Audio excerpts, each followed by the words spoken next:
Ahoy folks, and welcome back to Broadside Gaming with me, Zug. So today we're taking a look at the Veteran, and we're taking a look at a quite an aggressive build. So let's just jump in and take a look at what we're using.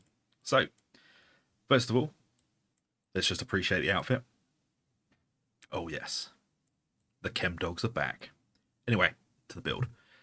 As you can see, we aren't using the dueling sword, which is basically heresy at this point, but I will explain why, and also a few alternatives that we can do.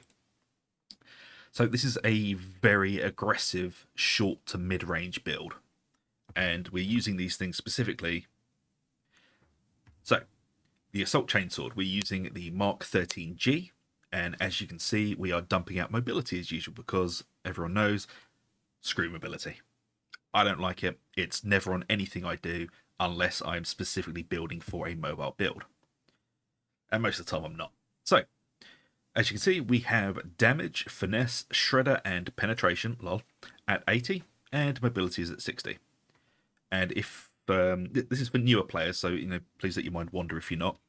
The modifiers will always add up to 380. So you add all five of those up, it will be 380. And I have had a few more questions about the saying, oh, I've got a weapon that's at 80, 80, 80, and then 59 or 61. This is purely a UI error. The weapon cannot go above 380 at this point in time. In the future, we may get red versions of the weapons like we had in Vermintide, but at this point in time, the modifiers will always add up to 380. So if it's a percent up or a percent down, that is, if it's a percent up, it's 100% a visual bug. If it's a percent down, it's 99% a visual bug, or it is just rolled really annoyingly. So that's why that's happening. Anyway, perks. We are going for flak and unarmored. We're taking flak because it's the most prevalent armor type in the game. And we're going for unarmored because this weapon is for dealing with hordes.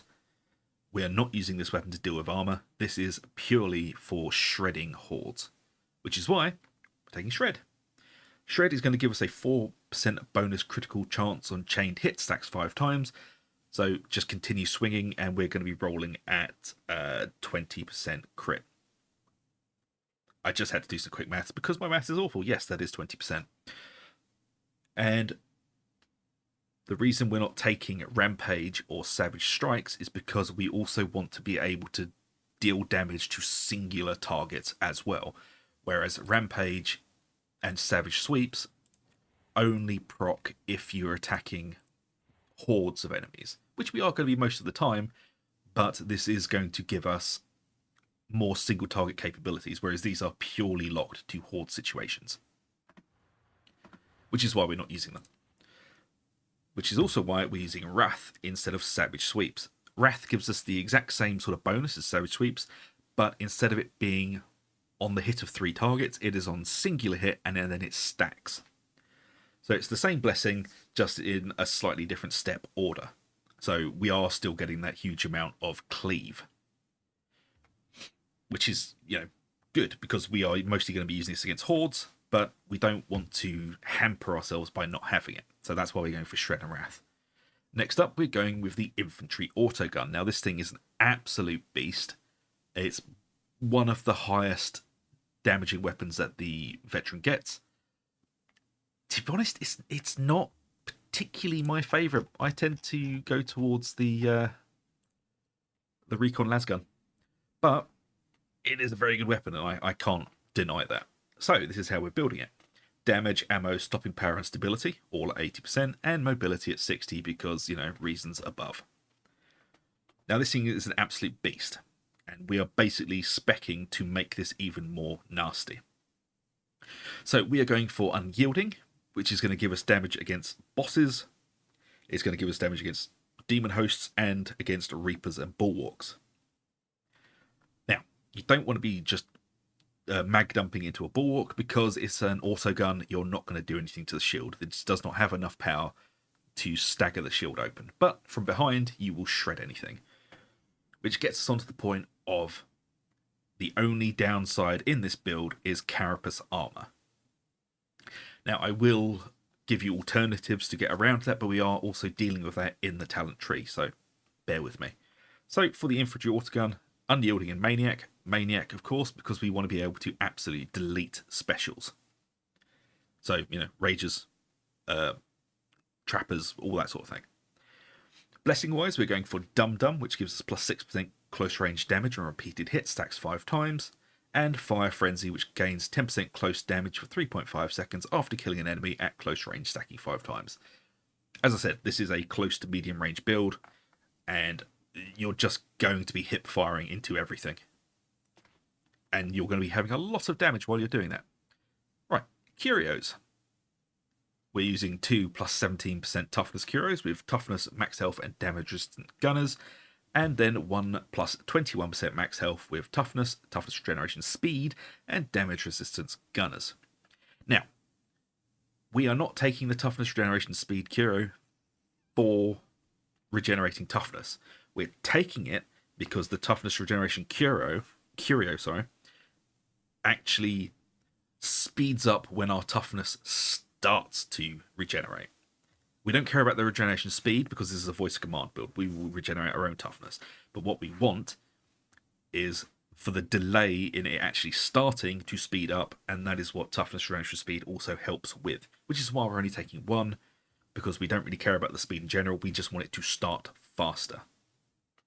And we're taking damage resistance gunners because gunners are terrifying. And this does give you damage resistant to Reapers as well. So gunners are horrible still, so this is why we're taking it on everything. But do be warned, this does not give you 60% resist, even though it looks like it does. With diminishing returns, this gives you about 45% around there. But, diminishing returns does what diminishing returns does. So, that is the weapon setup and the delightful outfit wearing.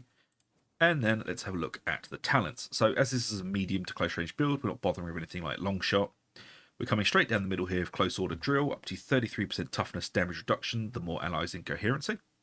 Into confirmed kill, replenish 10% toughness on elite or special enemy kill, and a further 20% toughness over 10 seconds. This does stack. So if you can be hunting those elites and specials, your toughness will be stacking a lot. And then stamina boost, into toughness boost, into crack grenade.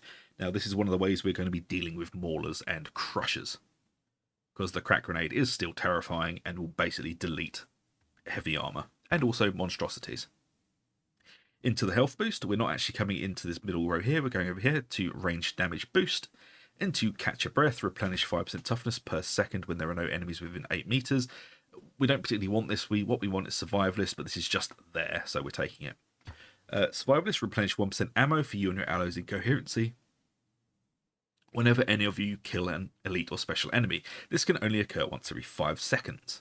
And then into reload speed, into toughness damage reduction, and then we're going to be taking both demolition stockpile to replenish 1 grade every 60 seconds, which means we don't have to fight everyone else for grenades, and also field improvisations, which gives us ammo crates, also restore grenades, med packs heal 100% faster, and they also cleanse corruption and replenish 1% toughness per second. This just makes med packs and ammo packs in the group insanely good. You don't have to be the one to put them down. Just having this talent enables it for the entire group. And then we're taking Voice of Command because it's great. Replenish your toughness and stagger all enemies within 9 meters. And then we're taking Duty and Honor. Voice of Command now also provides you and your allies in coherency with plus 50 toughness for 15 seconds. This can exceed your maximum toughness. Basically gives you a toughness overshield. Right, let's start over here on the left first. So we're going to be taking the suppression dealt and then into ranged damage. And then we're going to be grabbing precision strikes for plus 30% weak spot damage. So this is just free damage for us. And then into fully loaded for 25% more ammo. And then into superiority complex for plus 15% base damage against elites.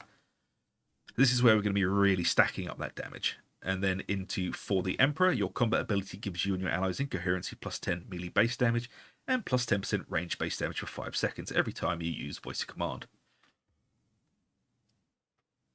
And then into Tactical Awareness, combat ability cooldown reduced by 6 seconds on specialist enemy kill, which is going to allow us to use Voice of Command more, which is then going to buff our damage more, which is just all gravy.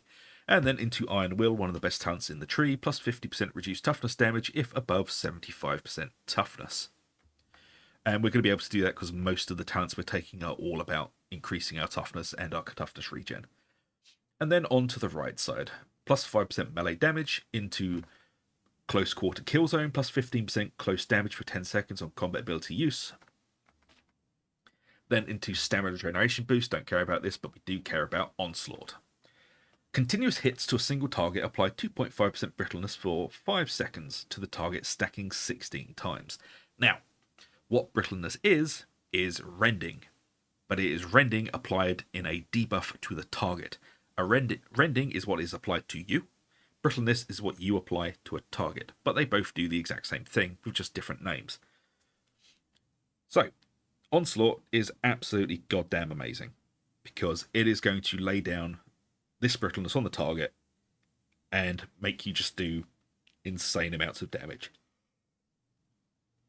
This is giving us plus 40% damage to any target we manage to stack up to 16 times. So monstrosities, heavier targets, anything. If it's still alive after a few shots, it is going to start taking horrific amounts of damage.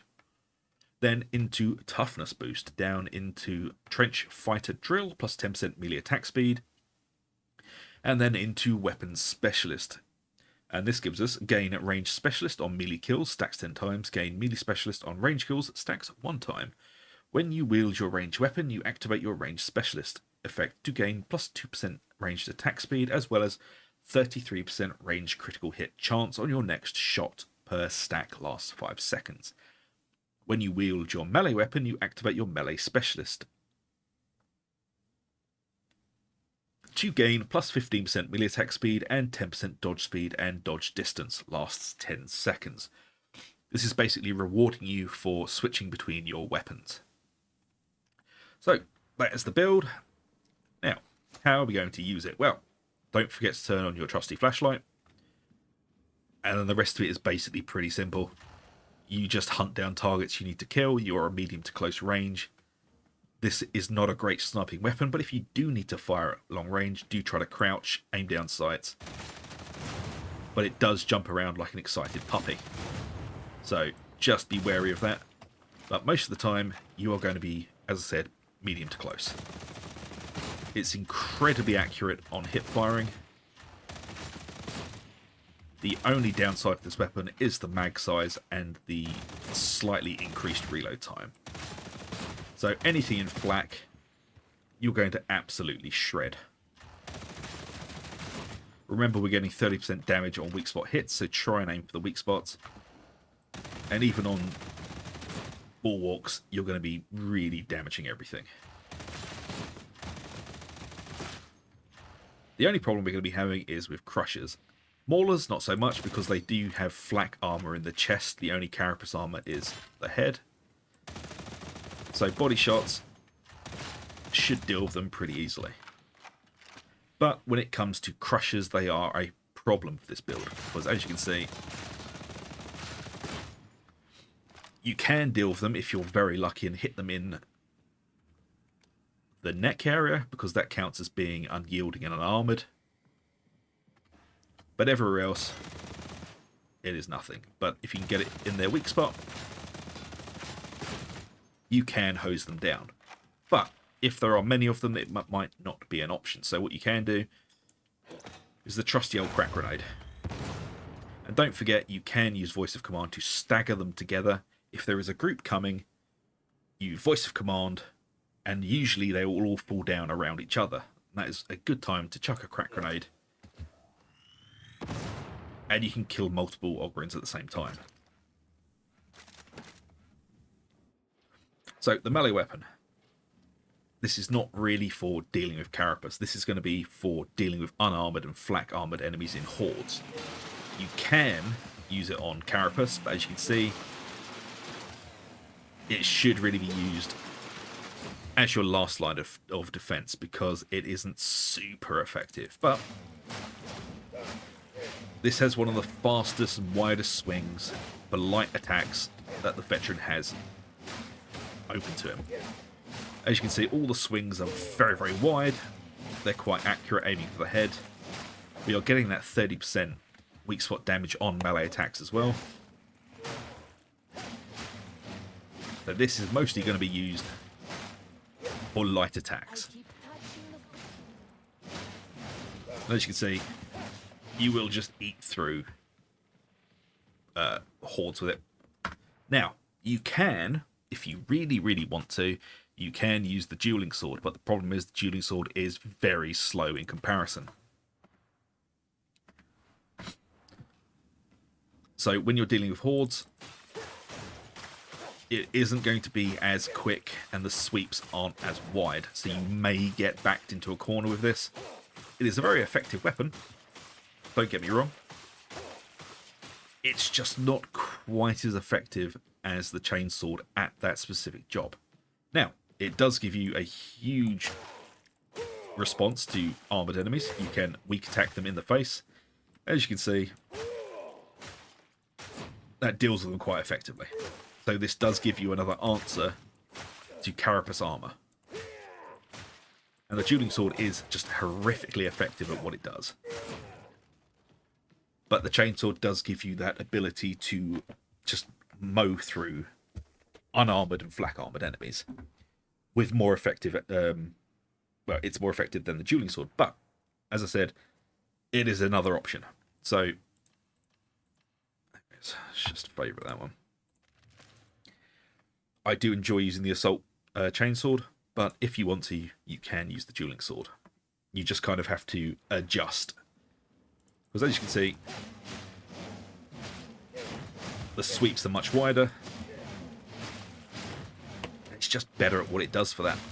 The dueling sword is not a horde killing weapon. It's a specialist weapon. So, as I said, I'm not trying to discourage you from either of them. I'm just trying to explain what both of them are good at and what they do.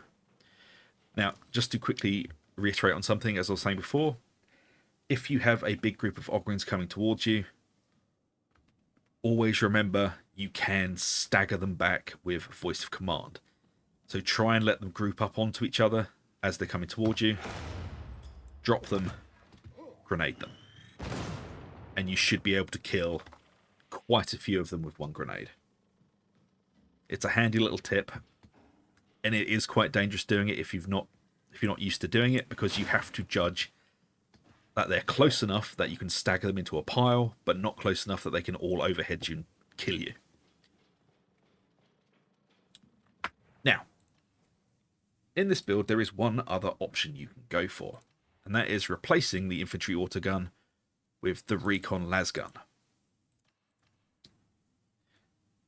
You can do this, but the infantry autogun will give you more damage.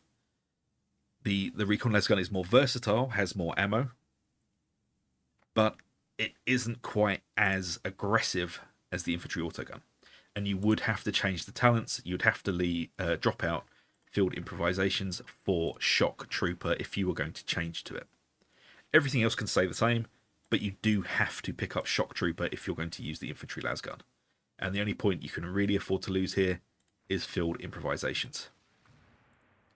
So just be warned, you're losing quite a group-wide defensive buff to be able to use it. But, you know, swings and roundabouts. I would suggest with this build to stick with the infantry autogun because it's incredibly good at what it does here. But I'm not a massive fan of it. I do usually go back to the recon lasgun. But that's just personal preference, and I'm lazy. But there you go, folks. That is the, I don't know, aggressive veteran build. I hope you enjoy it, and if you do, please do like and subscribe, ring that bell for notifications. It really does help us out. And if you have any requests for builds, please do leave them down in the comments, and I'll get back to you as soon as I can with those builds. So, until the next one, take it easy, and I'll see you later.